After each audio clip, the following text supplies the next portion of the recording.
In the ancient land of Canaan, a promise from the Lord echoed in the heart of a man named Abram, who would later be called Abraham.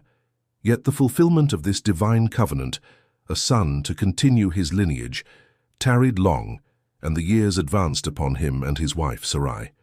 Now Sarai, Abram's wife, bare him no children, and she had an handmaid, an Egyptian, whose name was Hagar. Sarai, seeing that she was well stricken in age, and despairing of bearing a child herself, approached her husband with a plan according to the customs of their time. She said unto Abram, Behold now, the Lord hath restrained me from bearing. I pray thee, go in unto my maid, it may be that I may obtain children by her.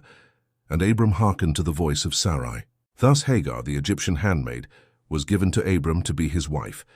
And he went in unto Hagar, and she conceived. When Hagar saw that she had conceived, her mistress was despised in her eyes. A bitter strife grew between Sarai and Hagar, and Sarai dealt harshly with her, so that Hagar fled from her face into the wilderness.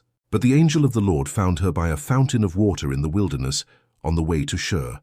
And he said, Hagar, Sarai's maid, whence camest thou, and whither wilt thou go? She replied that she fled from her mistress Sarai. The angel of the Lord commanded her to return and submit herself, promising that her seed would be multiplied exceedingly.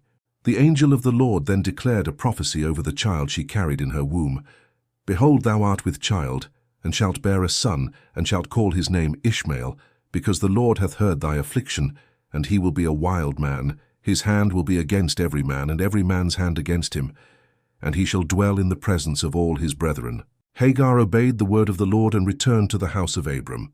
And in the fullness of time, Hagar bare Abram a son. As the angel had commanded, Abram called his son's name, which Hagar bare, Ishmael. And Abram was 86 years old when Hagar bare Ishmael to Abram.